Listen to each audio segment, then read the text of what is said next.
The Big 12 has not only fined but publicly reprimanded Arizona State University for their field storming on Saturday. Luckily, a great guy in the community by the name of Anthony Totri is covering all $50,000.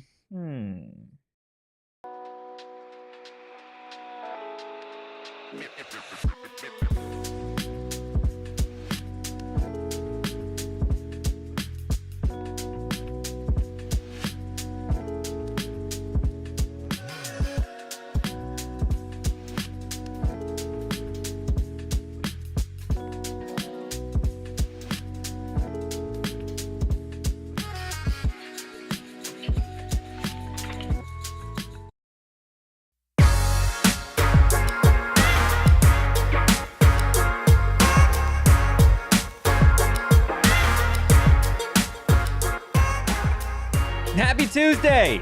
Welcome into the PHNX Sun Devils show, of course, presented by Branded Bills. Make sure you head to brandedbills.com and use that code BBPHNX for 15% off your first order. I'm Anthony Totri, joined as always by the one, the only blind mouse, Erik Ruby. We've got the deli man behind the Mac making all of the magic happen. Hit that like button, hit the subscribe button, drop a 5-star review wherever you get your podcast. The chat, of course, littered with members, with MVPs, with a bunch of folks in our supporters club. Literally, I don't see anybody in the chat, at least if recent comments from anybody that is not already in the supporters club. Love to see it. John, Parker, Steven, Space Lonnie, Rob, Kellen, Short Bus, the list goes on and on and on. Appreciate everybody taking time out of their Tuesday to come chat about those Arizona State Sun Devils. We got some updates from practice. We're going to hear from Kenny Dillingham. We're going to be talking a little bit about maybe a comment that Dilly made on Monday that's got a couple of folks fired up for no particular reason. And then we're going to take a deep dive into how Houston and Arizona State match up offensively and defensively. But first, as of about 10, 15 minutes ago, some breaking news from the Big 12. Like you said in the cold open, Rubus, fining Arizona State $50,000 for the field storming that occurred after ASU's win over Texas Tech. Despite what Rubus had to say, I will not be covering the entire fine from the Big 12. Unfortunately, yeah, I don't have the facilities for that, big man. I don't know. I like the nickname Parker gave you in the chat, saying "Old Money Bags Totri." Old money bags and old dog legs. Are you old money or new money? I'm no money. That's where I'm at sometimes. Okay. It's fine. You knew you were getting fined. I get it. Trust me. I understand what they had to do, but this is just so not fun. Like, come on. It's fine. Let the kids have fun. Honestly, the thing that I have the most of an issue with is Joey McGuire. I think talking, maybe it was either after the game or it was on Monday, where he was talking about how he thought maybe it was kind of a little funny that Arizona State fans were rushing the field when they're the defending Big 12 champs. Come on, man. That's a lazy You're the number take. 7. You're downplaying your own team. Literally. And this isn't like boxing, where it's like, you're the reigning Big 12. You know what I mean? Like, we don't have Bruce Buffer out there every week telling them that they're the defending Big 12 champs, right? We're halfway through 2025. Like, there's no yes, they are the last team to win the conference, but that's that. I mean, look, of course you're going to storm the field after you beat number 7.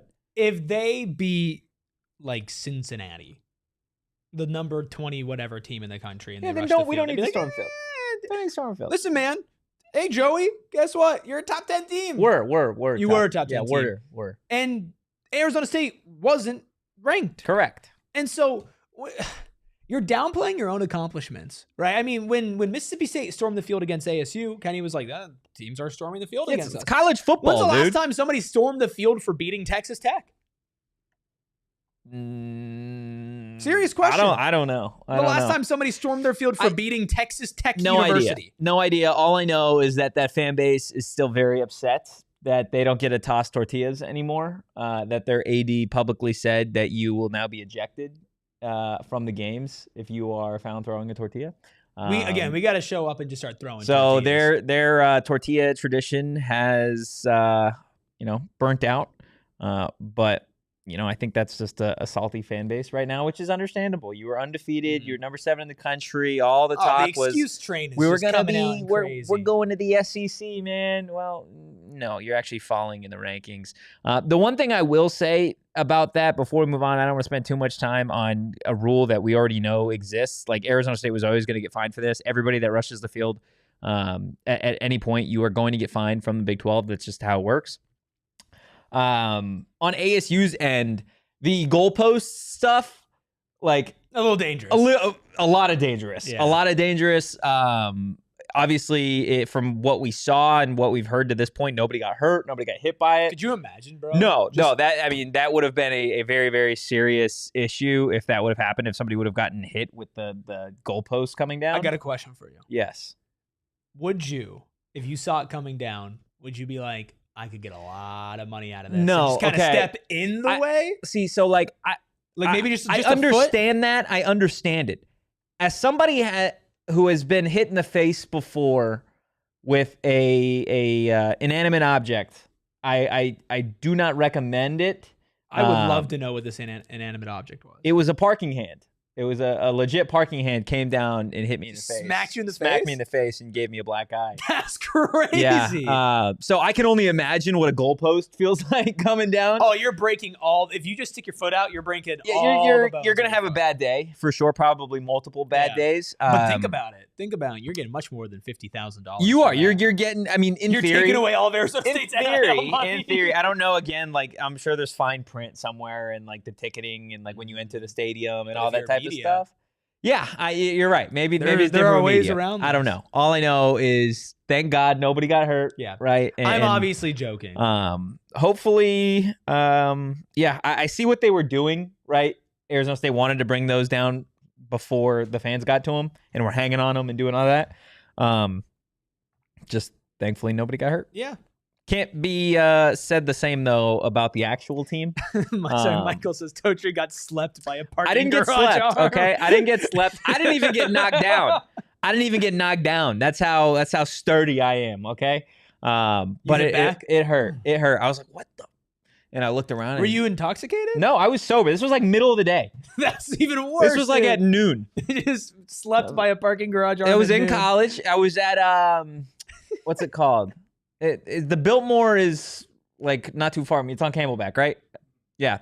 It literally up there was going into, I want to say Sephora with someone at the time. And I was literally just walking straight in that face. And I didn't already want to go in Sephora, right? Like no guy wants to go into Sephora. Now you got a black eye. Now I got a black eye. Just got hit in the face on like a Saturday with like a machine. Or he's got to go home. Some BS, dude. Like it was not a good day. I feel bad for you. Yeah, and this happened years ago. Yeah, years ago. This was years ago. This has ruined my day right now. It's all good, man. It's all good.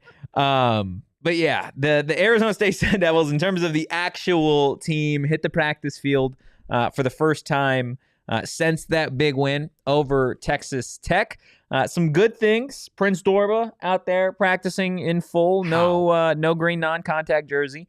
So that was good, especially considering he was somebody that obviously left the game and you didn't see him return. It appeared that he was like in street clothes after that game.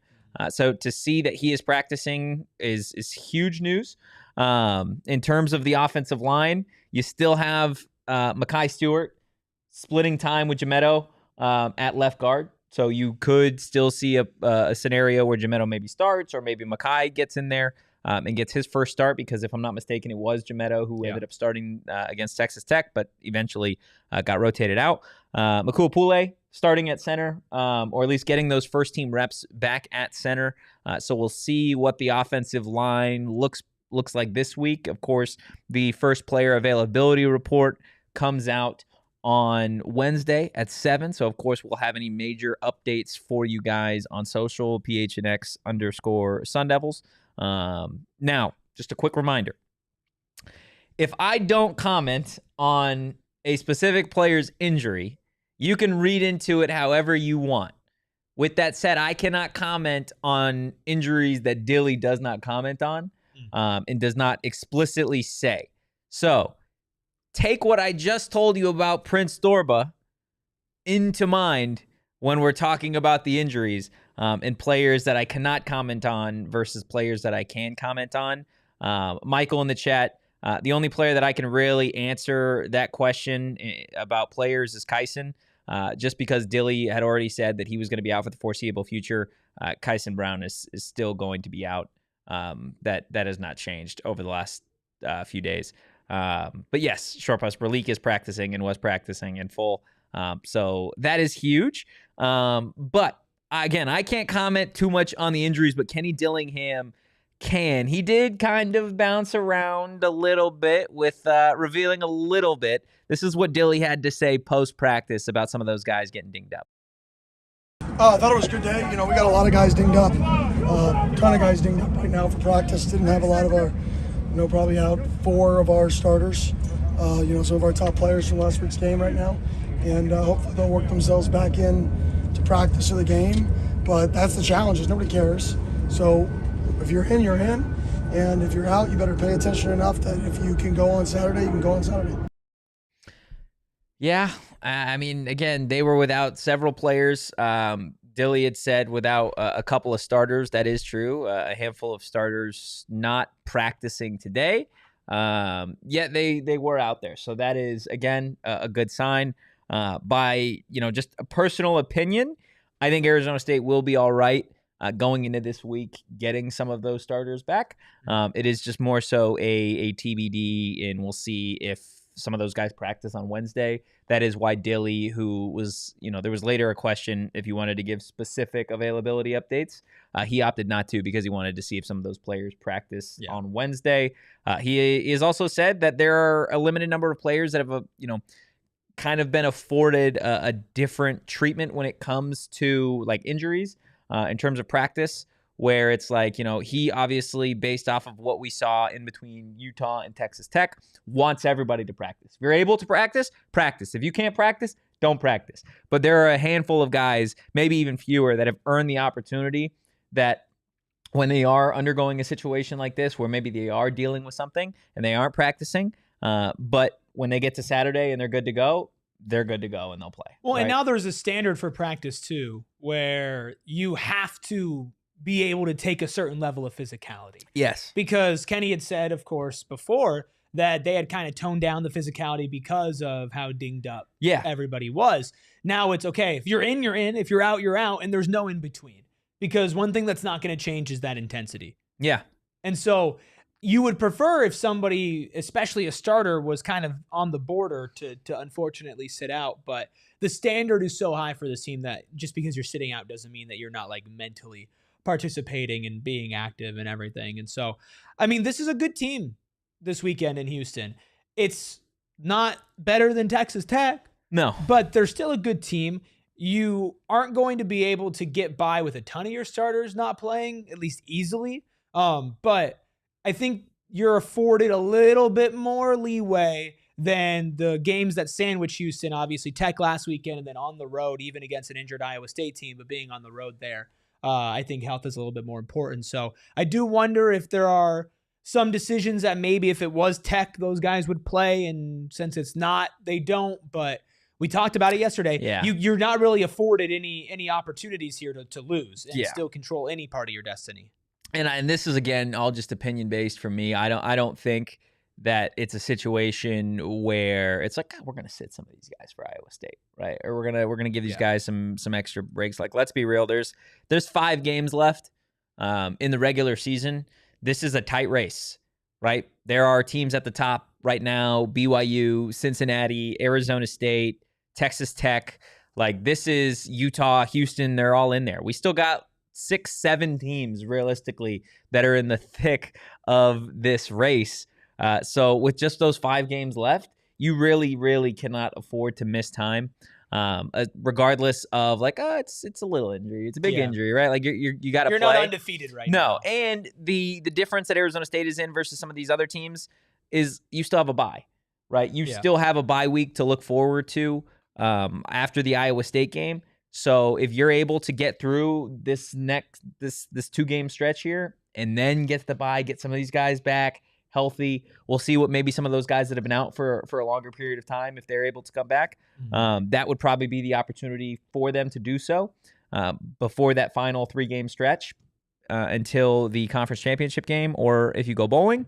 So we will see, but I could tell you, just based off the fact that you have the number 5 team in the conference and the number 6 team in the conference over the next 2 weeks, you're going to need everybody. And you're going to need everybody that isn't already a part of the everybody, right? You're going to need guys that aren't the Shamans, that aren't the Sam Levitts, that aren't the, the Clayton Smiths, the Keith Abneys to step up and really give you some juice. Because this is the part of the season where, guess what? Everybody's dealing with injuries. Yep. You look at all the Big 12 availability reports that come out every Wednesday and Thursday, and you see just how healthy all of these teams are. Everybody's beat up in college football. This is where the depth comes into play. This is where those younger guys that you've been stashing in your recruiting ranks that come out and they start to perform.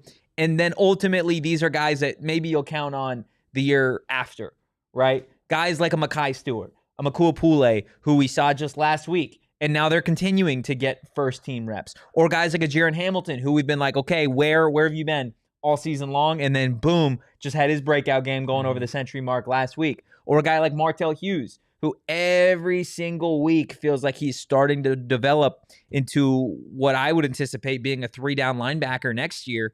You're going to need to continue to get those guys to emerge. Maybe turn into stars at a certain point, right? At certain positions. You've lost Cyrus Fiaseyu for the season. He was out at practice today. Just, again, watching because there's nothing that he can do. So Martell Hughes needs to continue to step up. Some of these younger DBs, like a Rodney Bimage, let's see you get back in action. This 2-game stretch before the bye week, I think you're going to learn a lot about the younger guys on this Arizona State roster. Yeah, and that's kind of the thing that we've been praising Kenny for, is that not only is he building to win right now, but this is still a long-term build for this program, right? You're only in year 3 of this. And with Houston specifically, kind of back to will guys play, won't they play? This is a team that is still realistically in the chase to play in the Big 12 championship. Absolutely. They only have one loss, and it is to Texas Tech, right? They can basically control their own destiny, even if it's a hard path. If they beat ASU, right, that's a huge step for them. Yeah. Again, ASU at this point last season was not thought of as contenders to be in the Big 12 championship, right? Houston right now, I don't think is considered a contender to be in the Big 12 championship. They're 6-1. But they're 6-1. Yeah. And their only conference loss coming to the team that just picked up their first conference loss and was a top 10 team in the country, still now the second highest ranked Big 12 team. So Houston very much in the thick of it. Very important game for Houston. They're going to be firing on all cylinders, and they're an extremely well-coached team too. So you need the young guys, you need the old guys, you need the in-between guys, you need the fans, you need the coaches. Everybo's got to show up on Saturday. Yeah. There is no in-between here. You got to be all in, and you got to win this game. Michael Ramirez with a $19.99 super chat. We appreciate you, Woo! Michael. Michael says, the Texas Tech boards and blogs have been nothing but cope. Every excuse possible. From the, quote, refs, reserve quarterback, and overconfidence. Here's the truth. Texas Tech was dominated. We let them back in late. 1,000%. I totally agree with you. They got to cope. They have to cope. I don't want to hear about the reserve quarterback that all week long everybody was saying was better than Baron Morton, that it was going to be worse for Arizona State because you had start, screenshotting. Because you had Will Hammond in there. It was somehow going to be worse. Arizona State, like you said, dominated that game. And the last 5-6 minutes, of course, it felt like they took their foot off the gas. Maybe the eye off the prize a little bit. But when they had the ball at the very end, they took care of business. And obviously, that's all that matters. So, again, we appreciate that super chat. Michael, guys, make sure you hit that like button, you hit the subscribe button, you drop a 5-star review wherever you get your podcast. Still a ton to get into on today's episode of the PHNX Sun Devil. We're going to hear from Kenny Dillingham, what he had to say about the Houston Cougars and more on the other side of our first break. Arizona State does not lose at Mountain America Stadium. Literally, they haven't lost in years. Multiple seasons have come and gone, and the Arizona State Sun Devils have not lost at Mountain America Stadium. Heck, Sam Leavitt never lost at Mountain America Stadium. And guess what? The Sun Devils back at home this weekend this Saturday, taking on the Houston Cougars. So why not show up, show out, and watch what is expected to be an Arizona State dub? They're going on 5 sellouts now, 5 straight. They just had 4 in a row. So why not be a part of a great environment for those Arizona State Sun Devils? So where you're getting your tickets? Well, the easy answer is Game Time, because the deals feel like they get better the longer you wait. You guys could probably wait till Friday, heck, maybe even Saturday morning before getting your tickets to that game, thanks to our friends over at Game Time. Take the guesswork out of buying college football tickets with Game Time. Download the Game Time app, create an account, and use code PHNX for $20 off your first purchase. Terms apply. Again, create an account and redeem code PHNX for $20 off. Tap, ticket, go. Download the Game Time app today. One of the great things I've noticed about these ASU games as I look around is, Brandon Bill's hat. Oh, yeah. Brandon Bill's hat. Literally. Oh, that guy? Oh, they're wearing Brandon Bill's hat. Oh, she's wearing a Brandon Bill's hat. Kenny Dillingham? Are you wearing a Brandon Bill's hat? Literally everybody's wearing a Brandon Bill's hat. And you want to know why? Tell me. Because they're awesome. Yeah. Because they're not overpriced, but they over-deliver on quality. They look good. There's a different style and design hat for everybody, whether it's a snapback trucker, fitted beanie, or t-shirt as well. Like, Brandon Bills has you covered with everything. Performance, style, design, everything in between. Plus, it's not just that they have an ASU partnership, but they can partner with you and your small business and your company and create custom headwear like we did here at PHNX. They also partner with the Phoenix Suns. That's a 1-2 combo made specifically for me. And they're a local company. We love supporting local out of Mesa, Arizona. And right now, you can get 15% off your first order. Head to BrandonBills.com. Use code BBPHNX for 15% off your first order. And Rubis. Yes. The Phoenix Buns are Whoa. back. Unnecessary. Sorry. The Phoenix Suns. They haven't even played a game yet. My bad. Phoenix Suns, man. Just, sometimes it slips. You know what?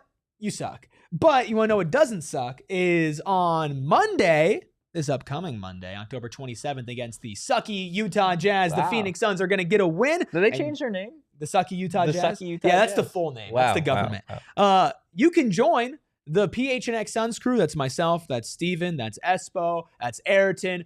All the crew for PHNX Suns for our watch party out at Gila River Resorts and Casinos Wild Horse Pass again on Monday, October 27th against the Utah Jazz. The game tips off at 6. Our pregame will go live at 5:30, and we'll be there beforehand chatting. Of course, we'll hang out with you throughout the entirety of the game. So make sure you go check that out at gophnx.com/events. We have food and drink specials. We have our live shows, giveaways, and of course, immaculate vibes. RSVP for free to be entered into one of our raffles. Again, gophnx.com/events. Jake in the chat says, my sister has her gender reveal on Saturday during the game and I had to sell my tickets. I love my sister and future niece/nephew, but I don't know if I'll ever forgive them. She should do it at the game. She should do it maybe halftime. Have Sam Leavitt throw a football at a balloon. I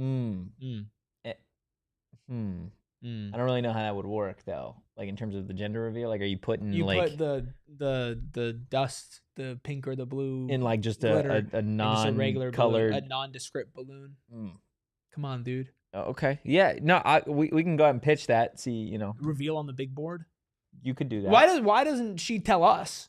And then we will reveal it on the post-game show. Yeah, we could do that. It'll either be celebratory or it'll be a distraction from the loss. That would be probably one of the crazier. If somebody wanted the gender reveal of their child on PHNX Sun Devils, I'd probably say. I mean, we'd do it for sure. We would do it, but I would be like, "Are you ready to be a parent?" I'd be like, is that what we're doing here? I'm certainly not. I'm happy to. If you look at us and say, "Those are the guys that I want," why not? Why not? What do you think people they say when they look at you on screen? They go, The only reason I had that reaction today is because you're not wearing a hat. I know. So it's like I tell everybody's like, "Oh my God, you're not wearing a hat." It's like once a month. I'm good for once a month. No hat. No hat once a month. Gotta let the forehead breathe a little bit. You look good, man. You look good. Gotta let the forehead breathe a little bit. Just a tad. Look, we're going to spend a ton of time talking about Arizona State going up against that Houston team. A Houston team that is 6-1, but still doesn't feel like it's getting a whole lot of respect. This is what Kenny Dillingham had to say about putting some respect on those Houston Cougars. Phenomenal. I mean, they're a 6-1 football team. You don't get 6-1. There's not many teams in college football that are 6-1. We're not 6-1, right? So there's a lot of teams that are not 6-1. This is one of them. You know, everybody wants to look at last year to try to determine success. Nobody gives a crap about last year. For us, for them, none of it matters. They're 6-1. They're a good football team. You know, they're one of the teams competing to win this league. And we got to have a great fan showing. We got to have a great showing on for us, physicality. We got to go try to play a good football game. I love that Kenny will always try to find an underdog angle, and I'm not like shaming him for it, but it's like Arizona State's like a touchdown favorite this weekend. Yeah, right. Yeah. And he's like, Texas Tech also was a touchdown favorite, though. I know. It's like, oh, they got a better record than us, though. Yeah, they're 6-1. They got a better record than us. Yeah, Which is factually true. Objectively true, right? Objectively it is hard to be 6-1 in college football. It's hard to be a team that through 7 weeks has only lost one football game. And Houston is one of those teams. They are 6-1. They are in the thick of this race for the Big 12. They are sitting at number 5 in the standings compared to ASU at 3. If you want to go ahead and take a look at how these two teams match up offensively and defensively, they're probably a little closer than you would initially think. This is how the Sun Devils and Cougars match up offensively right now. In terms of total yards per game, ASU is 11th. Houston right behind them at 12. In terms of passing yards, ASU is 12th. Houston is 13th. On the ground, ASU's got the advantage. They're at 6, and Houston is 8th. In terms of points scored, ASU actually trails Houston. Houston is 10th in the conference. ASU is 13th. So, Erik, offensively, these two teams, maybe you wouldn't necessarily at the jump think that they are as close statistically as they are, but through 7 games or through a handful of games this season, they're pretty even offensively. Yeah, and I find it interesting because we've talked so much about how ASU has this other level to hit. Now, I can't lie to you and say I've been grinding the Houston tape all season long and that they do or don't. But it certainly feels like, well, Wigman's been a good quarterback. Yeah. Certainly not somebody that I look at that has like this other level. He's not like, I don't right? look at him and I'm like, oh my goodness, Connor scares me. No. You know, like it's just How many good quarterbacks have been named Connor? Talk about the quarterbacks named probably Will. more that have been probably more Connor quarterbacks QB's name than Will have been successful, if I had to guess. Connor Cook? No. Former NFL player. Former Michigan State quarterback. Not good. Not good, by the way. Not a lot of NFL players named Connor. Connor and Will, man, it's just not like, it's not, you know, it doesn't scream super athlete, right? It doesn't scream face Connor of the franchise. Brewer, over at Virginia in like 2011. See, like nobody cares. No. That's the thing. If No, you're no, named not at Connor all. or Will and you're a quarterback, odds are you should probably look for a different job. Also, I think something else to kind of look at, and not to schedule shame here. You're going to schedule shame. I'm going to schedule. You're So going to schedule shame. ASU's schedule has been, yes, notoriously tough. Houston, low-key, might have the easiest Big 12 schedule this year, minus like Tech in this, let's this go. week. So they played SF Austin week 1. Okay. Rice week 2. What were the scores of these games? 27-0 over SF Austin. Okay. 35 Probably to not 9. great. Should have won by more. 35-9 against Rice. Now Okay. they beat Colorado week 3, 36-20. That was before Colorado really had any of their crap together. They don't. By the way, Colorado still doesn't have their crap They together. have more of their crap together. Oregon State week Bad. 4, Very bad team. 27-24. OT game. A last-second win. Then they lose 35-11 to Tech, only team they played. Then they beat Oklahoma State 39-17, and then they beat Arizona 31-28. Their best win of the season has been the Arizona Wildcats. Yeah. So they're fresh off their best win And of they the year. won by 3 points. Fresh off now, their best win they of the year. won. They won the games, right? But now they play Arizona State. That's a tough game. After that, West Virginia, UCF, and then end it with TCU and Baylor. Who did they finish up with? Sorry. After West ASU. Virginia, UCF, TCU, Baylor. Yeah. Obviously, like TCU and Baylor, like in the middle ground of this conference, but Houston will be their one last team right now. They'll finish like 8-4. you think they lose to ASU? I think they lose to ASU, And then TCU and Baylor? Baylor. Because that would be 3 losses. Yeah, that's and they beat West Virginia, UCF. Yeah, that feels like an 8-4. A great year for Willie Fritz after what that program was last year.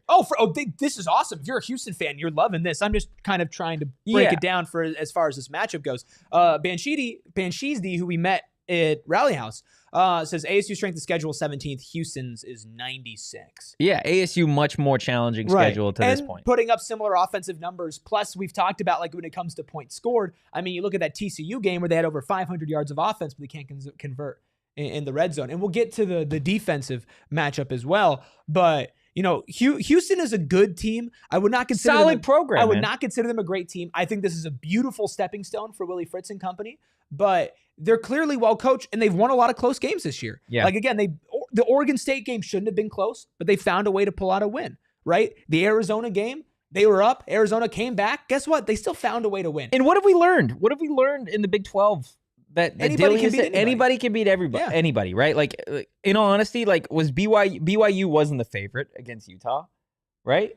Like, we didn't, at least I didn't think BYU was going to beat Utah after they played against Arizona. No, neither did I, and they did. And Utah beat ASU by 30, right? With their backup quarterback on the road and it was raining. But still, regardless. Yes. Like, it's... And Tech beat the crap out of Utah, and ASU beat Tech. Yeah, so, like, anybody can beat anybody. This Houston team, they do things well. They also have some flaws. So it's going to be an interesting matchup regardless. This is the type of game that you can't afford if you're Arizona State to look past this team. I don't think they will. But this is the type of game that old ASU teams would look past. That would be like, hey, we got a big road matchup in a week from now against a team that we whooped their ass in the Big 12 championship in 2024. Let's get ready for that game. This is a game that, again, there's a lot on the line. Still need to tighten some things up on special teams and your red zone offense. So this will be a good test for that. Yeah. There is a world where Houston comes into Mountain America Stadium and beats Arizona State. There is 1,000% a world where that happens. Now, we didn't see it last year. When Arizona State went on that run, it was like, okay, we're kind of waiting for that shoe to drop, right? They beat Kansas State. They beat Kansas, beat UCF. You're like, can they do this? You're like, are they just going to beat everybody? And then they did. Then they just went and beat everybody. So we'll see. We'll see if that's the same case. Offensively, again, these two teams stack up pretty evenly. Defensively, this is how Houston and Arizona State match up. Still a lot of similarities overall.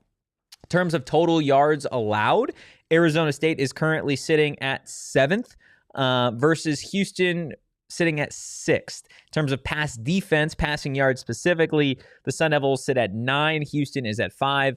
We know about ASU's run defense. They are second in the Big 12. Houston is 4, though. Honestly, didn't see that coming. And then points allowed, Houston at 7th, ASU at 11th. Erik, for you, out of all these defensive numbers, is there one specifically that maybe jumps out to you a little bit? I mean, listen, Houston top 5 in both passing yards and rushing yards allowed, and 6th overall in total yards. Which is good, by the way. Which is very good. Yeah. This is more so where I do look at that strength of schedule, right? I mean, first 2 weeks, you allowed 9 points total. That's against SF Austin and Rice. Colorado, you allowed 20. Oregon State, you allowed 24. I mean, Tech is the highest scoring game you allowed at 35, right? But this defense has been good, but when they faced a real offensive threat, the best offensive threat that they faced all year has been Texas Tech. Texas Tech hung 35 at Houston on them. Which they've hung 30-something points on just about everybody except ASU. And then they hosted Arizona, and Arizona put 28 on their head as well. Not just that, Noah Fifita went 24 of 26. And Noah Fifita's a good quarterback. I look at that, and that is really where I see the true test for this defense. Because also both of those games were at home.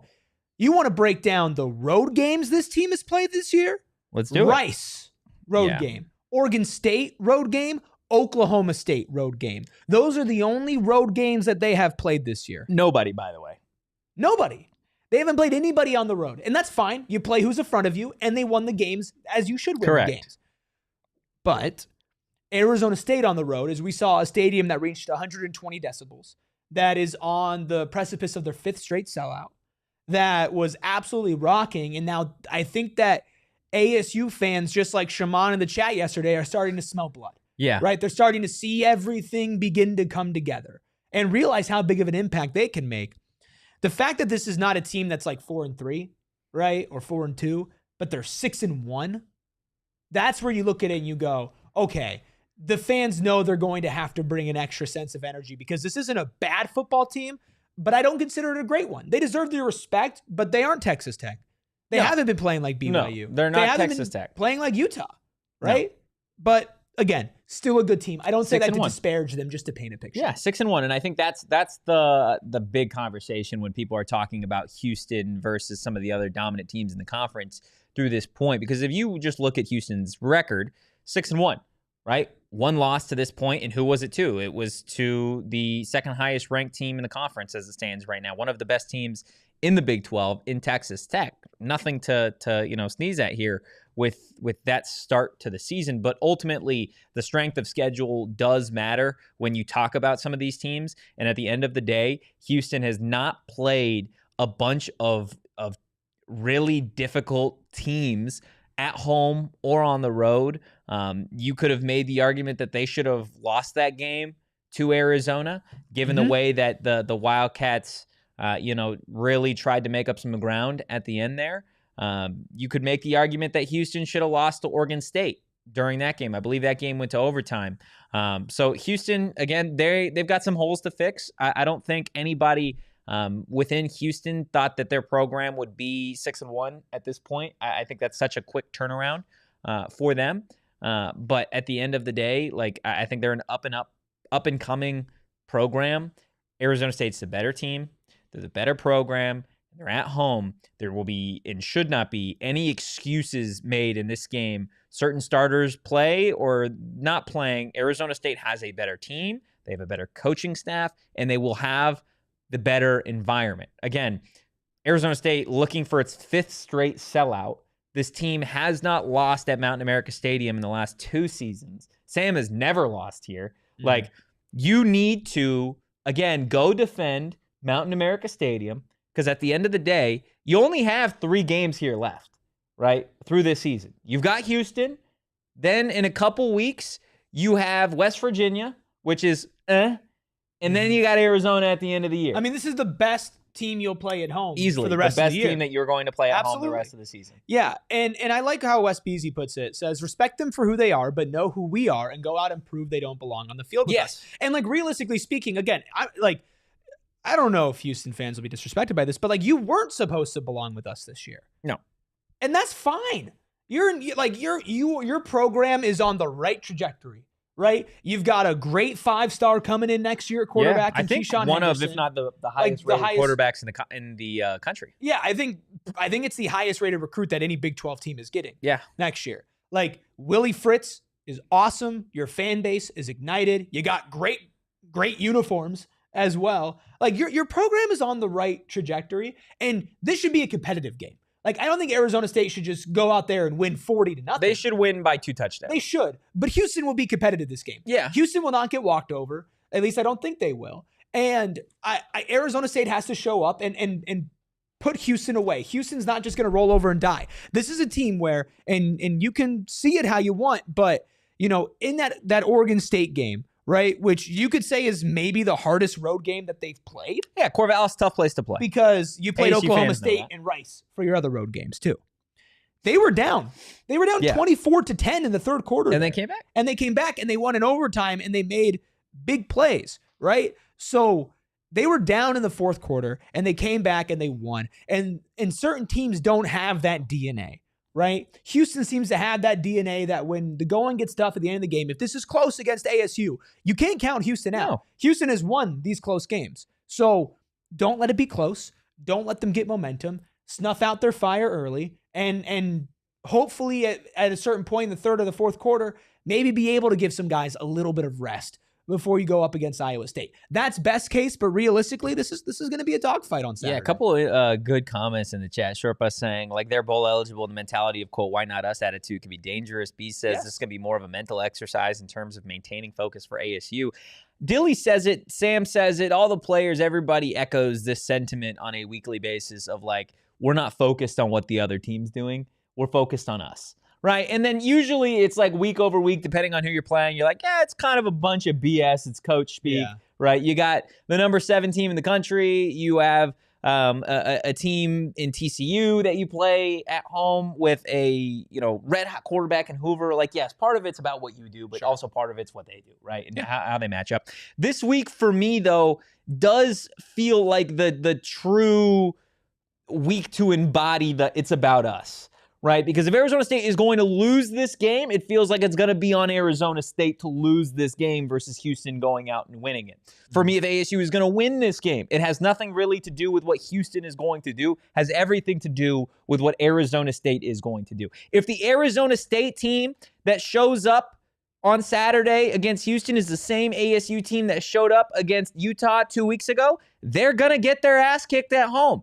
That's just how it's going to work. Now, if it's the ASU team that you saw against Texas Tech, if it's the ASU team that you saw against TCU that shows up, then I love Arizona State's chances of handling business and getting another conference win against a team in the Big 12 that has just one loss. But for me, with the injuries that you are dealing with the, being 2 weeks away from an opportunity to rest with a bye week, with there just being 5 games left in the regular season and it feeling like Arizona State has finally maybe turned that corner of like, okay, we've got our identity. We know we've started to hit a little bit of a groove. This feels like, okay, let's just carry it over. Let's not do anything too crazy, too ridiculous, offensively, defensively. We're just going to pick up the same pieces with some minor tweaks here or there to fit better the scheme that we're going to be playing, Houston offensively and defensively, and then move forward from there.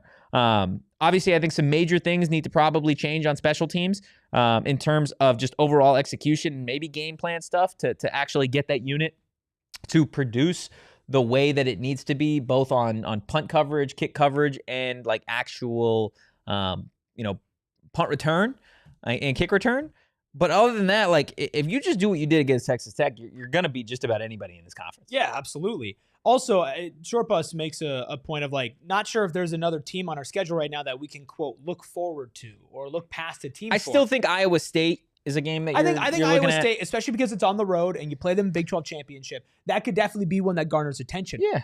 Realistically, how shocked would you be if at the end of the year Houston was considered a better team than Iowa State, considering where they are with injuries and it's certainly possible. It's right. Certainly possible. There is a chance that this weekend, if ASU wins out, right, there is a chance that this is the most impressive win that they have for the rest of the season, obviously, past Tech. Yeah. I mean, Houston's receiving votes to be in the AP Top 25. Sure. So Houston has a shot at the Big 12 championship. So until you get to the Big 12 championship, if you win out, this is a chance to be your most difficult game and the best team that you play. Now, I would put Iowa State as a better team than Houston right now, but it's not a big gap. Yeah. Especially with the injuries that Iowa State is taking on right now. So this is, I'm gonna keep doing my shtick. This is like the perfect opponent. It's the perfect opponent right now. Yeah. They're just good enough to where you can't sleep on them. You got a little like FU attitude because they have a better record than you, right? You know what's on the table. ASU cannot afford to lose. They can't afford to sleep on them. But also, realistically speaking, when you break down who Houston has beat and who they have played on the road, this should be a game that Arizona State feels confident that they should win. Yeah. If they do everything correctly. And this is a game, like, don't get me wrong, Houston's heard this. Right? Houston all week long is going to hear that they don't stand a chance in this game. They're listening right now. Yeah, absolutely. Willie Fritz. Willie, this is for you. Your team doesn't stand a chance this Saturday. They don't. They shouldn't. You shouldn't even show up to the game. There you go. Clip it, bulletin board material for the Houston Cougars. Like, at the end of the day, we've said it every week that if this was just a guaranteed lock, then there would be no reason to play the game. Sure. Right? This is a 6-1 football team versus a team on the other end in Arizona State that, they're not. Dilly said it today. They're 5-2 to this point in the season? Like, worse than Houston. Everything that you still want to accomplish is in front of you. And you need to take care of business. And yeah, you may not have some guys that have helped you along the way the entire season. And that kind of gets back to what we said at the top of the show. Some key younger guys potentially need to step up and have some big-time moments if Arizona State is going to get through this stretch of Houston and Iowa State before you get to that bye week. I want to get your thoughts on maybe a couple specific younger players. Shane, you as well, some really talented guys on this roster that maybe we haven't done a whole lot of discussion on just because they are backups or they're backups. So we can get to that. And I'd love to hear from the chat as well, some young stars that need to emerge on the other side of our final break. Look, no UFC cards in sight, but it doesn't matter because college football and the NFL, for me, well, I'm uplifted watching sports with Pure edibles. Look, Pure gummies, they're next level. For me, it's because they don't taste like weed, right? I don't know about you guys. I like edibles. What I don't like is the taste of weed in my mouth, especially when you're eating it like candy. Well, Pure takes that away. It's literally edibles, but they taste like candy. I don't know what more you guys could want. Pure is a full-fledged candy company offering gummies. They got Kicks, which are their version of Starburst, chews, soft candies like caramel, and then hard candies as well. Pure effects are clearly listed on each tin, so you know exactly what effects to expect. 10 Toes Down MMA. Did I just hear the UFC? Yes, you did. I am a big believer in watching UFC while consuming Pure edibles. Try it next time. Highly recommend. Go find yourself some Pure edibles products from one of the over 130 dispensaries across Arizona. In multiple ways, Shady Rays has changed the game. Just talk about the product. The eyewear is incredible. How about over 300,000 5-star reviews, including from this guy right here, who loves his sunglasses. But it's not just about how seriously good-looking, polarized, durable, and not stupidly expensive they are. It's also about the best replacement guarantee in all of eyewear. If you lose or break them, even on day one, Shady Rays will send you a brand new pair. No guilt trip, just replacements. And I've always been a guy to break my sunglasses. I've always been a guy to lose my sunglasses. Ironically enough, irresponsible. Ironically enough, even though I've been that guy, as soon as I got Shady Rays, they have become so precious to me that I think this is the longest that I've owned a singular pair of sunglasses without losing them, without breaking them, without scratching them up. Was it really that bad? Oh, it was your ring. Oh, I'm sorry. Ring Shady Rays line, and we've teamed up with them to bring you an exclusive offer. Head to shadyrays.com, use code PHNX for 35%. 35% off polarized sunglasses. Try for yourself the shades rated 5 stars by over 300,000 people. Michael says I'm on edibles and I'm paranoid about Houston. Not true. By the way, Tony Clifton, astute as always in your observation, says you guys are making it sound like Houston is Ohio State. Huh? Literally, no. Huh? You know who made him look like Ohio State? You guys, the Arizona Wildcats, and you're lost to him. You made him look like Ohio State. Like, you got to do a better job of trolling Tony. I don't know what it is, man. You've been in here for years now. You got to be better than Maybe you're just on the back end, dude. Maybe it's time to hang up the trolling shoes and get into something different. Like, unless you're going to be able to come up with some better jabs, I just don't know. I think he's lost his touch a little. Tony's definitely lost his fastball. He's lost his touch.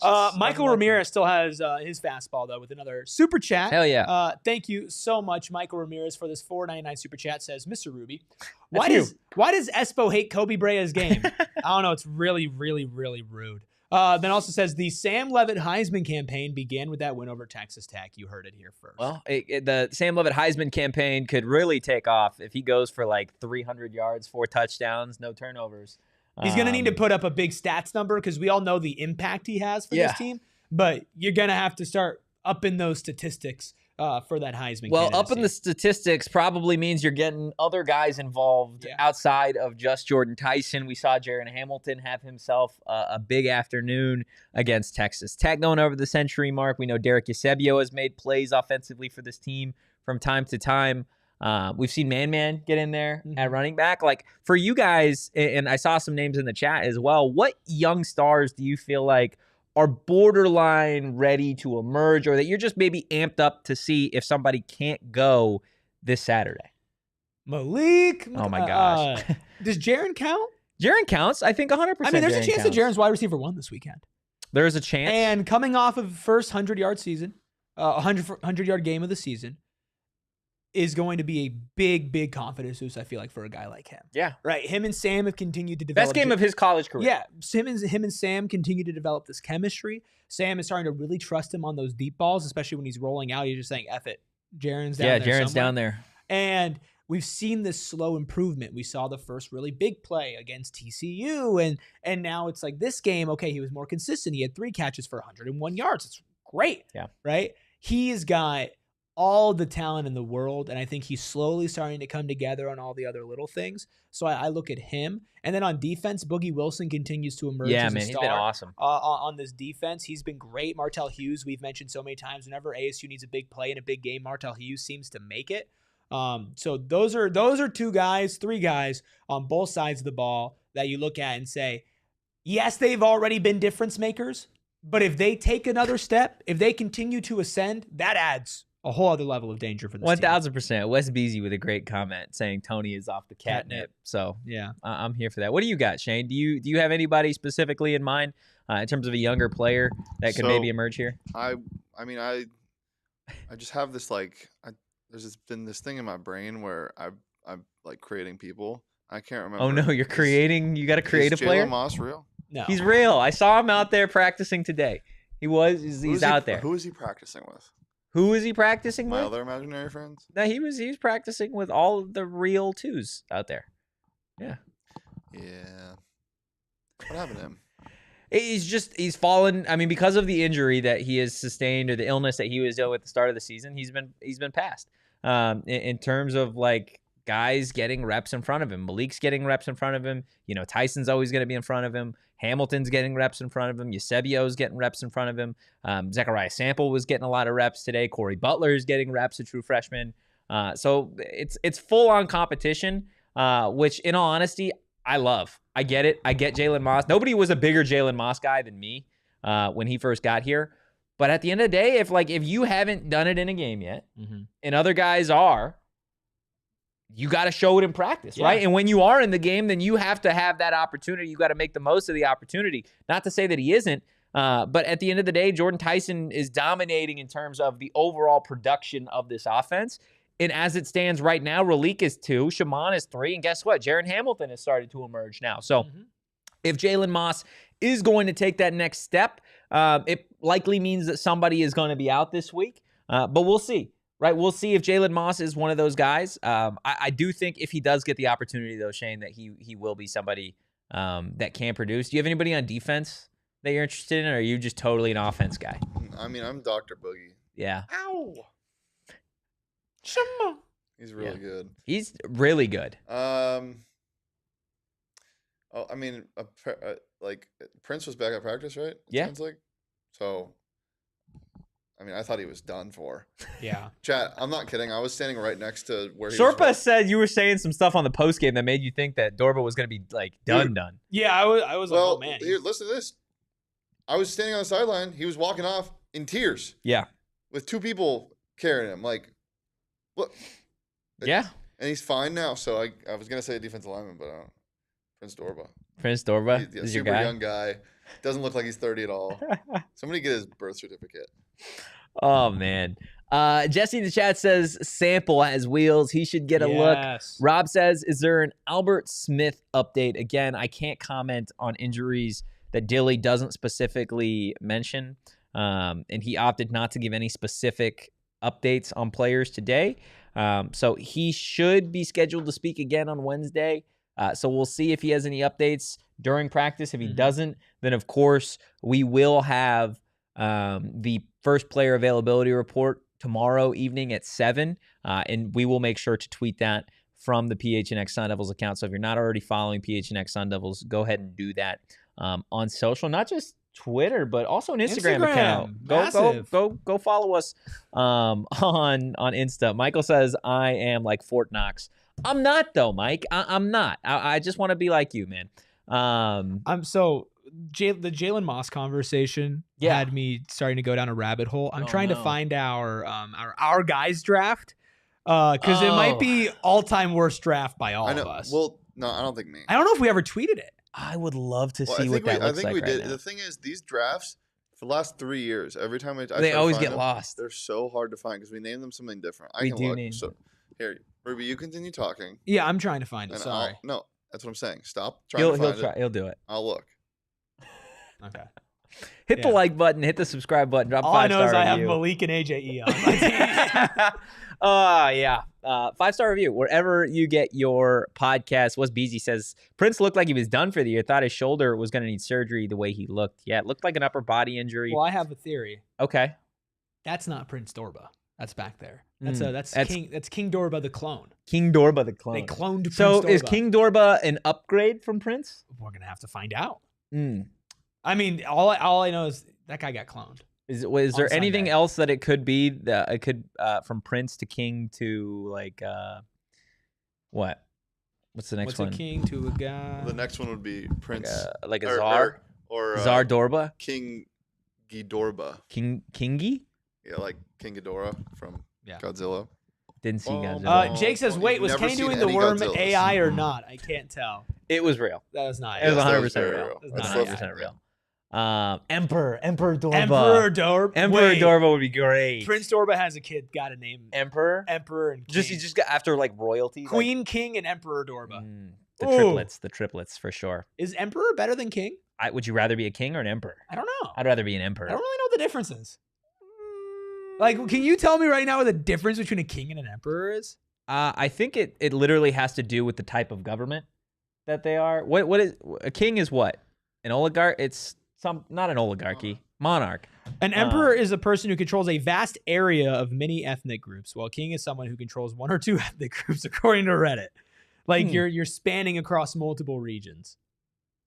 Yeah, I don't know, man. I don't know either. I don't know. The highest monarchic honor and rank, surpassing king, is emperor. Yeah, so you can be a king, I'll be an emperor. Cool?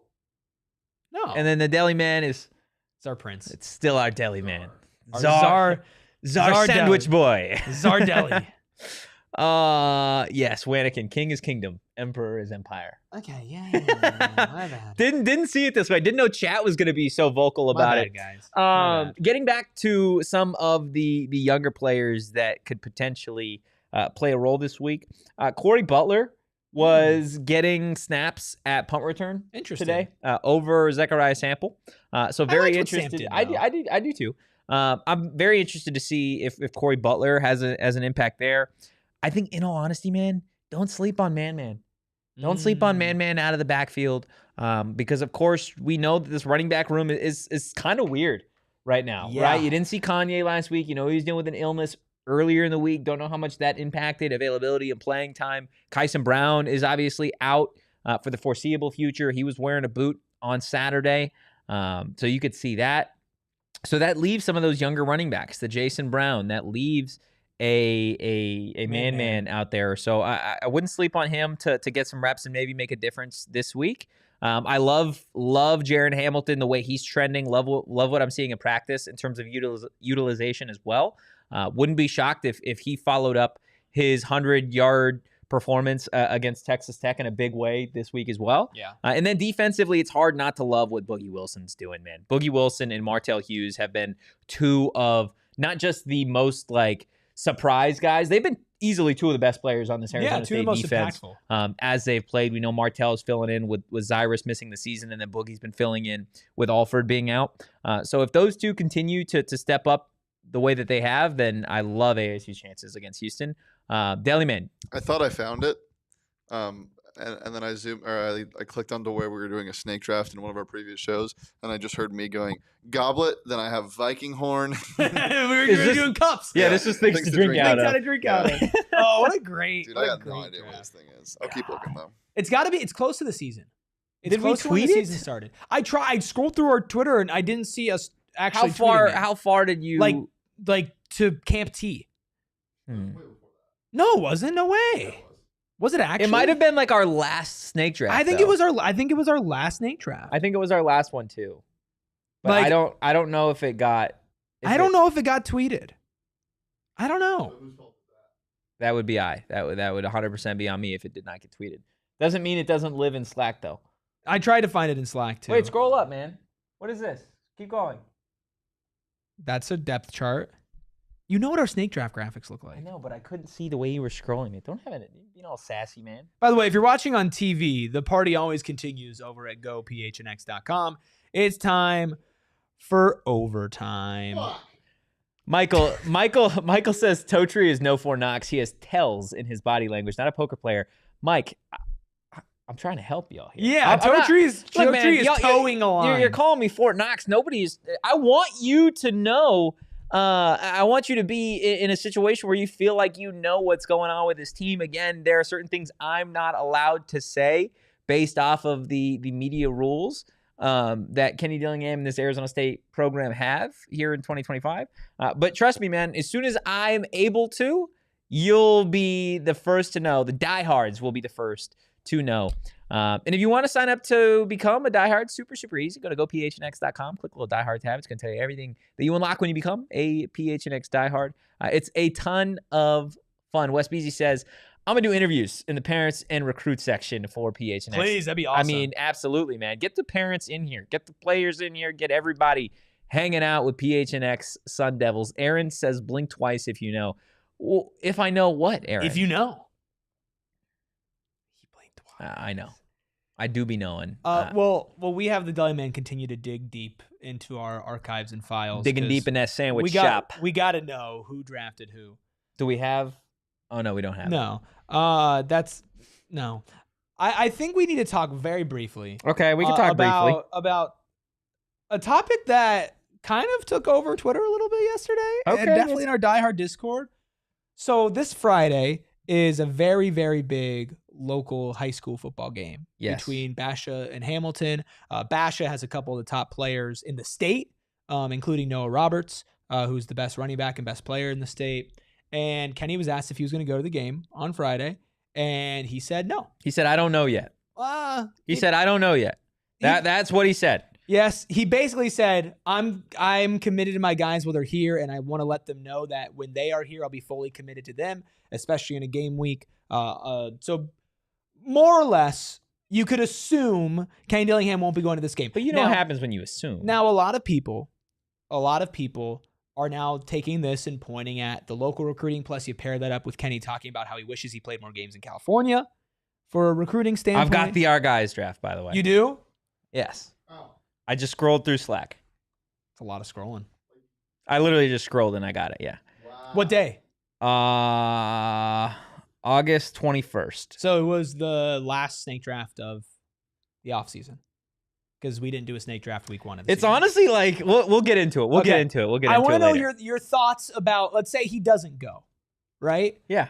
I want to know your thoughts because a lot of people are like, oh, well, local recruiting. And look, Kenny Dillingham is always genuinely Kenny Dillingham. Like, he is who he is on camera, on the field, at home, I'm sure. Like, he's just always him. So when he says he's not sure if he's going to go to this game because he normally doesn't go to games when they are during a game week in season, his response was, like, I'm committed to the guys that are here before anyone else, pretty much, right? In terms of, like, just football players. So, yeah, if they choose to commit to Arizona State, then he's like, yeah, I'll absolutely care about you. I'll love you, do all that type of stuff. But we got a game this week. We got 5 games left in the regular season. He's focused on the here and now before he's focused on the future, right? And he's somebody that I think already does a phenomenal job balancing the two. Sure. So, like, yeah, is he probably going to go to that game on Friday? I would say probably not, if I had to guess. Again, this is a big week for Arizona State. This is a big game, regardless of whatever people think about Houston. Nobody is more committed to getting local guys than Kenny Dillingham is at Arizona State. Nobody wants to have that pipeline from Arizona high schools to Arizona State more than Kenny Dillingham. So him not potentially going to that is fine. Now, if this was a 2-win football team right now and a Big 12 championship was out of the question, then I'd say, you know what, maybe let's look a little bit more to the future. Yes, you could still have your game week, whatever. But yeah, I'm with Dilly. Like, all eyes and all focus, the same way that he would tell the players, right? Your focus needs to be on this, not whatever else you got going on. It's what he is like living out what he would tell them. Can you imagine how mad people would be if Jordan Tyson said, well, I'm a little bit more focused on the NFL draft right now. Yeah. And where I'm going to go in the draft, since that's really important for my future. You got to focus on this, and I get it. It's like in a perfect world, would you like him to do both? Yeah. But I think it's not just the fact that this team is still squarely in competition for a Big 12 championship. But, like, hey, and M, I'm not trying to call you out. I'm calling you up. Is this the green M&M? The green M&M, who really wants Kenny to be there, right? And I understand the desire. Green M&M, are you Noah Roberts? but Green M&M has also been like, there are so many problems with this team that need to be fixed. Yeah. This team is not playing perfect football. They're not in a spot where, Kenny's sitting down these post-game press conferences and going, oh, like, we need to fix this. I'm going to fix Nothing's this. broken. Well, it's special teams, red zone scoring. There are things that need to be fixed. There are things that need to be better. So it's not like this team is like a well-oiled machine right now. No. Right? So because both of those things are true at the same time, I would rather him, if he had to choose, prioritize this season. Wes Beasy says, you prioritize ASU and its current commits and the kids who are there currently 100%. Right now. But, I will say, and it is one of the knocks with Kenny, is the fact that, local recruiting hasn't been what exactly you expected. Yeah. But it is what it is. His recruiting overall has been great. His recruiting has been great. Yeah. So local recruiting can still get better, and hopefully it will. But overall recruiting has been great. I trust there Kenny. needs to be 100% focus on the game before there is any recruits, in my eyes, during the season. And again, like Dilly it's not even 100. Like Dilly will go extra, right, to give guys, some love and show them some attention. So I'm not worried about it. Again, if these guys want to come to Arizona State, they're going to come to Arizona State, and these coaches are going to find a way to get them there. If they don't, wish them the best of luck. And that's that. You focus on the guys that you do have. I'm not worried about it. Because let's be real. At the end of the day, there's still a lot of guys on this team that can come back, right? That can still come back for another season. Sam Leavitt can come back for another season. Montana Warren can come back for another season. Raleek Brown can come back for another season. There are a number of players on this Arizona State roster that can come back for another season. We still got a ton of shows left to do. We still got a Wednesday show. We still got Friday show. We still got a pregame, postgame show on Saturday. We've got still so much time to talk about Houston and Arizona State. I do want to wrap up, though, today's show with that Our Guys snake draft. I'm so excited. Have you found it? No. No, okay. I'm so excited to read this to you guys. Are you able to send it so we can show it or no? I could do that. Okay. That should be fine. Or do you want to reveal it? I kind of want to reveal it. I have something even better also. Okay. Oh. Should we get yours No, first? we'll do mine after. Okay. So, with the first overall pick in the 2025 Our Guys Snake Draft, I drafted Clayton Smith, which overall tied with the team lead with sacks right now. Well, hold on. Let's clarify. So Our Guys Draft isn't the best players on ASU's team. It's the guys that you think are going to break out, basically. Yeah, we're rocking with our guys. Yeah, it's our guy. Yeah, it's our guy. Yeah, it's our guy. So I had Clayton Smith. I feel like to this point in the season, solid pick. Yeah. Solid pick here. Erik with the second overall pick drafted Malik McClain. I had to. You did. He's always been your guy. I had to. He's always been my guy, Malik. Yeah, it's tough. Hasn't been his season, but he'll always be your guy. With the third pick in the Our Guys draft, Turbo. The Deli Man drafted Turbo. God, Turbo it feels like this could be the turning of the corner here, where it's like the drift. Early on, we were like, Shane, that might have been a reach, right, at this point, but now it's like, okay, Shane's like, this is the guy. We've been waiting all far. All I'm getting completely shit on. Yes, so far, yeah. And then on the come around, hell of a pick, Keith Abney. Was the next pick for Shane here. But Abney's been my guy since he was a freshman. 100%. I love that guy. We said no Tyson, we said no Sam, and we said no Alford. Those were the only guys that were off limits in this draft. So Keith Abney, great pick. Erik, do you remember your second pick? No clue. It was Javen Robinson. Was your next pick. I feel like he had a decent game against Texas Tech. Obviously early on in the year was maybe a little rough. But overall, I picked for my second pick. I picked Jordan Crook. So overall, solid pick for me. On the come around, I took Raleek Brown. So I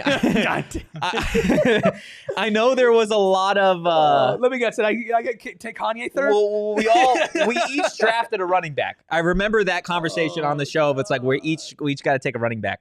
So I took Raleek. The next pick, your best pick of the draft, you took Miles Rouser. Great pick. It's a great pick. Always my best pick. Always great to have Ghost on the squad. Yeah, man. Definitely helps round out your team, gives a little juice. Shane, you took Justin Watley with your next pick. It's a good pick. Solid pick, solid third-round pick there. And then on the come around, you took Kanye Udoh. So, it hasn't been the most glorious season for our troop. But there's still a lot of room left. Troop. And then Erik, you took Kyson Brown. Yeah, you definitely. I can't pick X Factors. Your I can't pick my guys. Your guys. Just stay away from the guys, man. I think I have to abstain from. Actually, no, Shimon had a good game, but I might have to abstain from picking an X Factor if my X Factor this weekend stinks. Potentially. In the fourth round, to round out the fourth round, I took Shimon. So yeah, you had the best draft. Solid pick. You had Raleek, Shimon, Clayton, and Crook. Yeah. In my in the defense though, I went. Who do I go all the practices. I'll get to you. That's the last pick of the draft. After Shimon is when I took Jalen Moss. Still waiting Yeah, and I was gonna take him. I remember this draft, but he was your guy, so I didn't want to no, take and that's him. fair. I appreciate you not taking my guy. I'd love my guy to be my guy. Sure. Then you for your final pick took AJ Ia. Yeah, I remember that. Which hey, he could be your guy next year. Yeah, right. That was a. Or maybe stay away from him. Maybe this is my maybe guy, don't guys. pick any guys, man, Yeah, next my year. And then to round out the draft, Shane took Montana Warren. Solid pick to this point. I would say if we're ranking him, I think I won, and then I think Shane is honestly close too. And then I would say Erik, you're probably somewhere down there. Yeah, Somewhere way down there. Speaking of Shaman, did you see that I took accountability for his fumble? No, I didn't. Yeah, that was on me. Mm. I picked him as Just my like I took accountability, or I guess I picked up the tab. Yeah, for, you picked up the tab for the 50K. Yeah. But yeah, that one's on me. I said I should pick X Factors for U of A next year. Yeah, you should do that. They already suck enough. They don't need you to They don't do. need any help. Oh my goodness. Well, guys, let us know what you think of the Our Guys draft. Didn't expect to get into that today. Still a lot of ball left. Just Jalen Moss had me thinking. A lot of ball left, I got something man. even better. Oh yeah, I forgot you still had something. How about an Our Guys draft from August 23rd, 2023? Oh, this has got to be good. Totri's first. This is just in order of his pick. So I think because we also had to draft a coach. Was right? this you, me, and Sean? I think this was just you and me Wow. doing this. Okay. Sean might have been. Hold on, let me see. So this was before last season. No, this is the Before the season year before. prior? Yeah, this is the season before. This was Dear 2 years ago. Lord. You took Jalen Jalen Conyers. Okay. Drew Pine, You took Drew Pine. There was no other quarterback, dude. DeCarlos Brooks, Good dude. Xavier Alford, Huge.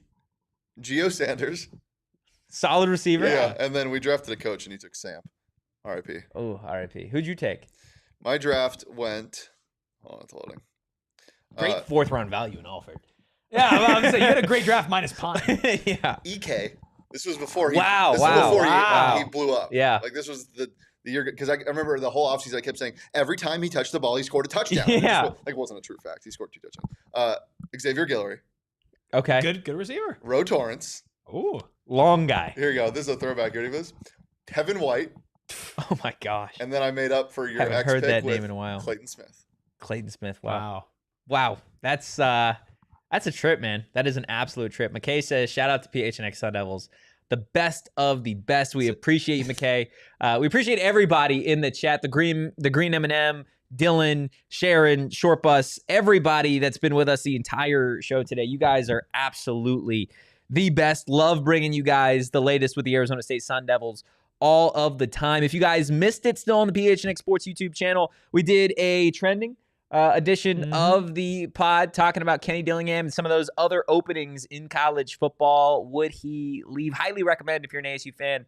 You go check that out. Some more content coming your way throughout the rest of the week. Hit the like button and the subscribe button on your way out. And if you enjoyed today's content, give the show a follow on social at PHNX_Sun Devils. You can follow me at Anthony_Totri. Josh, you do matter. Don't ever let anybody tell you that you don't.